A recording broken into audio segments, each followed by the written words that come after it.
परम सम्माननीय, हर दिल अजीज, युवा दिलों की धड़कन, सभी के चहेते आदरणीय मीरा देवी पत्नी पंचराम गौतम जी, ब्लॉक प्रमुख बघौली, वार्ड संख्या 16 से आप सबका आशीर्वाद प्यार पाने के लिए चुनावी रण क्षेत्र में उतर चुके हैं।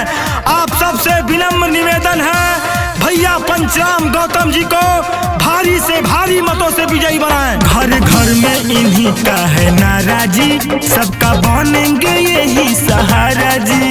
घर घर में इन्हीं का है नाराजी, सबका बनेंगे यही सहारा जी। क्षेत्र का विकास करवाना है, नहीं फेरा में किसी के आना है। वार्ड नंबर 16 ने ठाना है, पंचराम गौतम को जिताना है। वार्ड नंबर 16 ने ठाना है, पंचराम गौतम को जिताना है।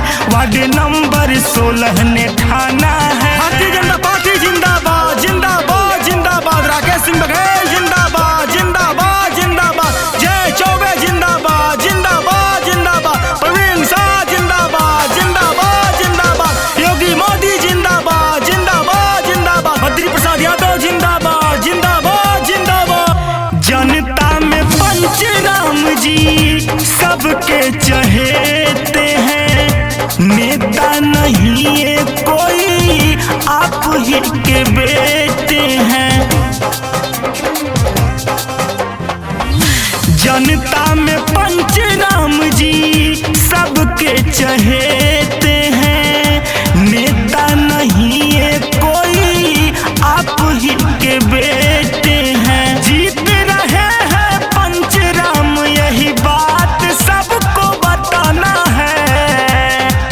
वार्ड नंबर 16 ने ठाना है, पंचराम गौतम को जिताना है। वार्ड नंबर 16 ने ठाना है, पंचराम गौतम को जिताना है।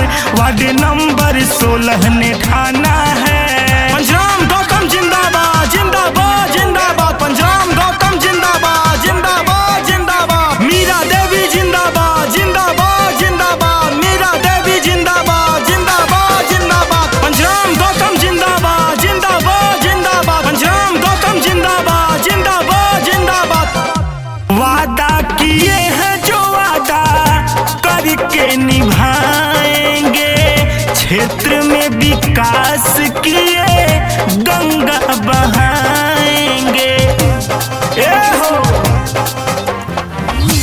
वादा किए हैं जो वादा करके निभाएंगे, क्षेत्र में विकास किए गंगा बहाएंगे। ब्लॉक स्तर से जिले तक भैया जी को पहुंचाना है। वार्ड नंबर 16 ने ठाना है, पंचराम गौतम को जिताना है। वार्ड नंबर 16 ने ठाना है, पंचराम गौतम को जिताना है। वार्ड नंबर 16 ने ठाना